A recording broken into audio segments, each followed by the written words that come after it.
Chapitre 4. Le premier principe de la science pour devenir riche. La pensée est le seul pouvoir qui peut produire une richesse tangible à partir de la substance sans forme. La substance qui est la base de tout ce qui est fait est une substance qui pense. La pensée d'une forme dans cette substance produit cette forme. La substance originale bouge en lien avec ses pensées. Tout ce que vous voyez dans la nature est l'expression d'une pensée dans la substance originale. Quand la substance sans forme pense à une chose, elle devient cette chose. Quand elle pense à un mouvement, elle fait ce mouvement. Il en est ainsi pour toutes les choses qui ont été créées. Nous vivons dans un monde de pensée qui fait partie de l'univers. La pensée d'un univers en expansion prit forme dans la substance sans forme, et la substance pensante, agissant en lien avec cette pensée, prit la forme de systèmes de planètes et maintient cette forme. La substance pensante prend la forme de ses pensées et agit en fonction de celles-ci. En gardant l'idée de système de soleil et de monde circulant dans l'espace, la substance prend la forme de ceux-ci et les fait bouger en y pensant. Pensant à la forme d'un chêne, elle produit cet arbre, même si plusieurs siècles sont nécessaires pour en arriver au résultat. En créant, la substance sans forme semble bouger en accord avec les motions qu'elle a établies. La pensée d'un arbre ne cause pas la formation d'un arbre mature, mais met en place les forces qui feront que cet arbre commence à grandir selon les lois naturelles qui ont été établies. Chaque pensée d'une chose tenue dans la substance pensante cause la création de cette chose, mais toujours, ou du moins en général, selon les lois naturelles déjà existantes. La pensée d'une maison d'un certain modèle, si cette pensée a été imprimée dans la substance sans forme, peut ne pas en causer la formation instantanée, mais va mettre en mouvement les énergies créatives de ce qui est déjà mis en place dans les canaux de l'industrie et du commerce afin que cette maison soit construite. Si toutefois aucun canal n'existait déjà pour faire le travail, alors la maison prendrait forme directement depuis la substance primale, sans attendre le processus lent des mondes organiques et inorganiques. Une pensée de quelque chose ne peut être imprimée dans la substance originale sans causer la création de cette chose. L'homme est un centre de pensée et peut créer des pensées. Tout ce que l'homme crée avec ses mains doit premièrement exister dans ses pensées. Il ne peut créer une chose avant d'y avoir pensé au départ. À ce jour, l'homme a limité ses efforts au travail manuel. Il a appliqué son travail au monde matériel, cherchant à changer ou à modifier les choses qui existent déjà. Il n'a pas pensé ou essayé de causer la création de nouvelles choses en imprégnant ses pensées dans la substance sans forme.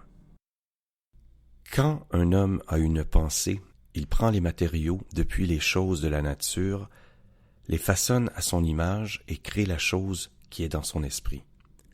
Il n'a, jusqu'à maintenant, fait que peu d'efforts pour coopérer avec l'intelligence sans forme, pour travailler avec le Père.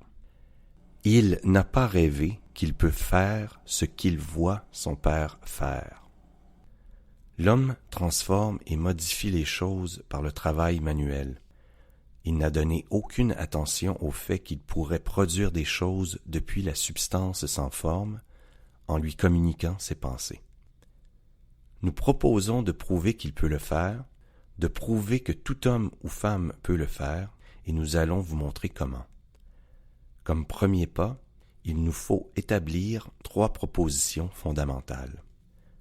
Premièrement, nous affirmons qu'il y a une substance sans forme originale à partir de laquelle tout est fait. Toutes les choses qui semblent différentes sont en fait la représentation sous plusieurs formes d'un seul élément. Toutes les choses organiques et inorganiques que l'on peut trouver dans la nature sont faites à partir de la même substance. Cette substance est pensante. Une pensée entretenue dans celle-ci crée des choses. L'homme est un centre de pensée capable de pensées originales. Il peut communiquer ses pensées à la substance originale pensante et peut causer la création de la chose à laquelle il pense. Pour résumer, il y a une substance pensante à partir de laquelle toutes les choses sont faites et qui, dans son état original, remplit l'interespace de l'univers. Une pensée dans cette substance produit la chose qui est imaginée par cette pensée.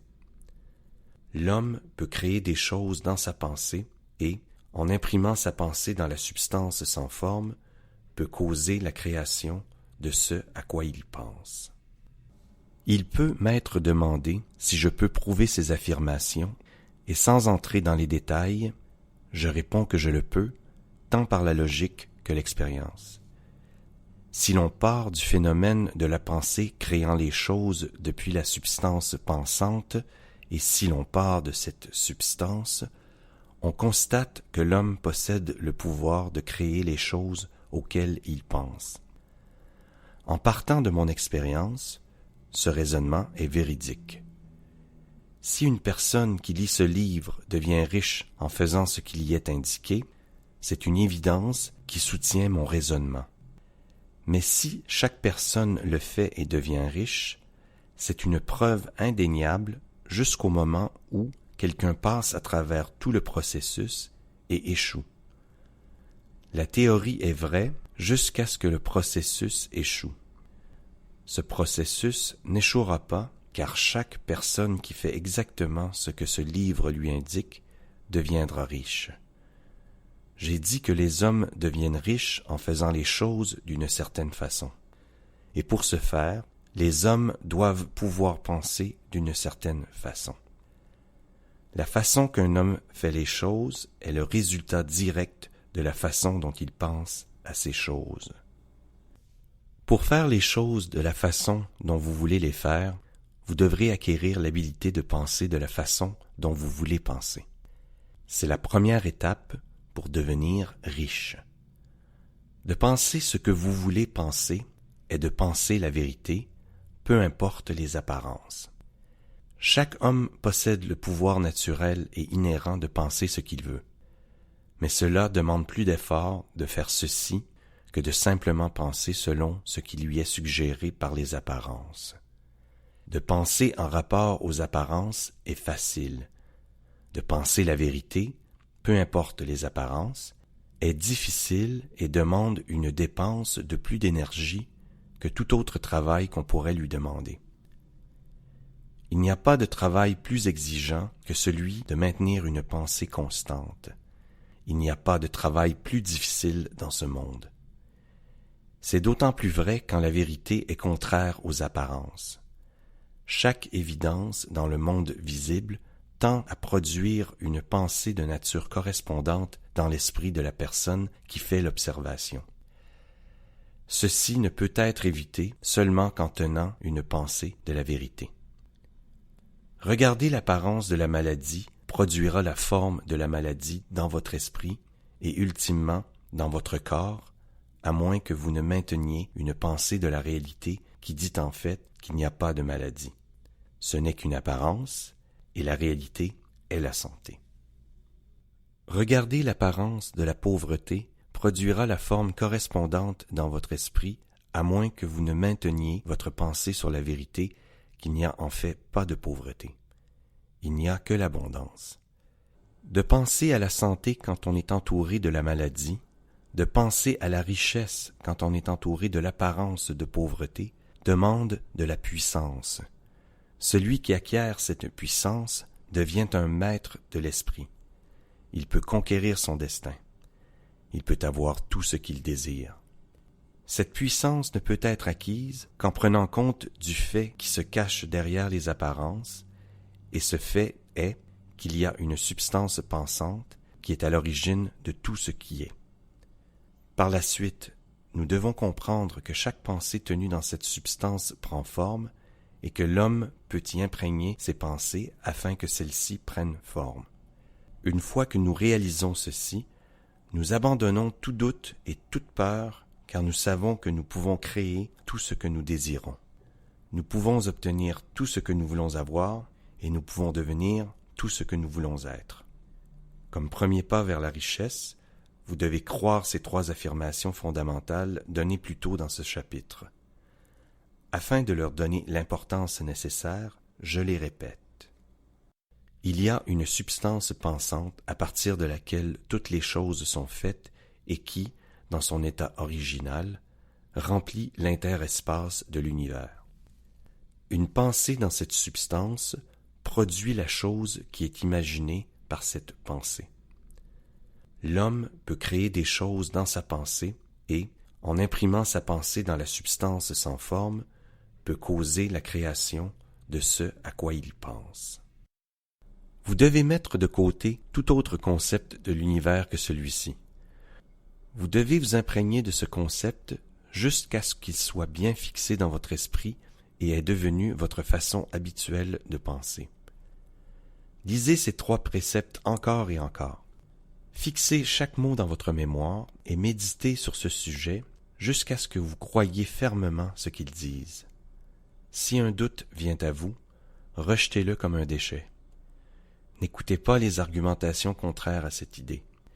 N'allez pas à des endroits où on vous parle d'un concept contraire à celui qui est enseigné ici.